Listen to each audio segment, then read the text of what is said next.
Now at 11-4 after defeating the Utah Jazz 140-126, isa sa mga naging susi sa panalo ang depensa ng koponan at dito nagbigay ng pahayag si Lakers big man DeAndre Ayton.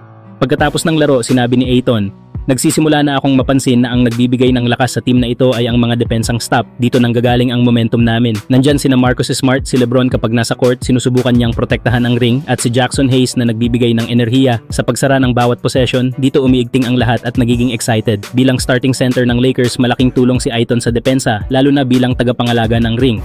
In the first 15 games of the season, he ranks among the team's top 5 in defensive rating at 114.4, kapantay ni Marcus Smart, isa sa mga leader sa depensang bahagi ng koponan. Hindi lang sa depensa nakikita ang kontribusyon ni Ayton.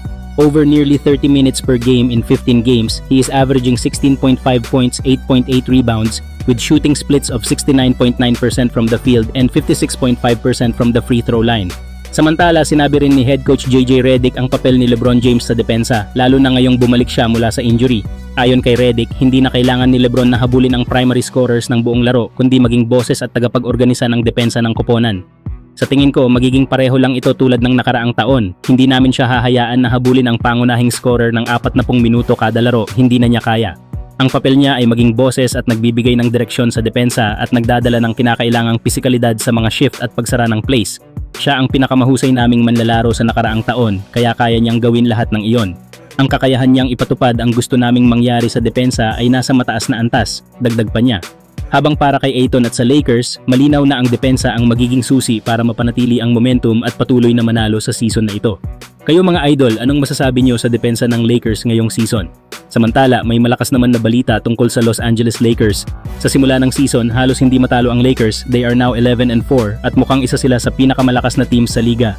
Pinapakita ni Austin Reeves at Luka Doncic ang kanilang galing at ramdam na ramdam ang kontribusyon ng kanilang role players. Ngunit kahit ganito kalakas, hindi pa rin perpekto ang Lakers. They rank 27th in rebounds and even worse, their bench is 29th. Doncic leads the team in rebounds with 11.5 per game while DeAndre Ayton is averaging 8.5 rebounds, ang pinakamababang mark niya sa career, kaya't may posibilidad na may malupit na trade na paparating. Habang ang Lakers ay lumalakas, ang Orlando Magic naman ay struggling sa Eastern Conference. They only have an 8-7 record. Matapos nilang idagdag si Desmond Bane ngayong off-season, inaasahan silang magiging top team sa East. Pero kahit top 10 ang defense, ang offense nila ay nananatiling mabagal at isa sa mga pinakamahina sa 3-point shooting sa liga. Limitado rin ang options ng Magic dahil sa malaking kontrata ni Bane, Paolo Banchero, Franz Wagner at Jalen Suggs, kaya pwede silang makipag-trade sa Lakers sa win-win scenario.